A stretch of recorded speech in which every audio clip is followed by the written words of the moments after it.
plusieurs formes de djihad, et est-ce que vous pouvez nous donner des exemples?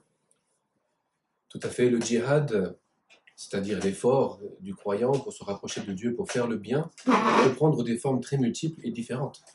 Le prophète Mohammed, d'ailleurs, a dit très clairement qu'il y a un petit djihad et un grand djihad. Et si le petit djihad peut prendre une forme militaire, c'est arrivé dans l'histoire, c'est tout d'abord exceptionnel, et surtout ce n'est pas le plus grand djihad. D'ailleurs, le combat militaire obéit à des règles strictes et précises. C'est d'abord un combat défensif pour une légitime défense, ce n'est pas offensif.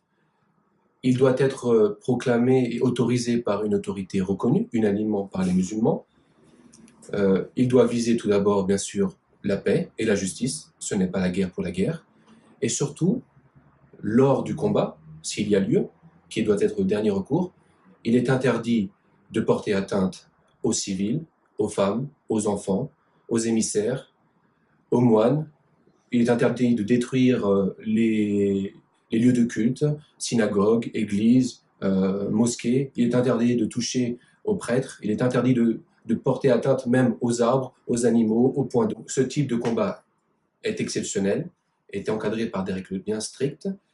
Et surtout, les savants musulmans aujourd'hui ont dit qu'il ne peut plus exister. Les conditions ne permettent plus aujourd'hui de mener un djihad, entre guillemets, militaire.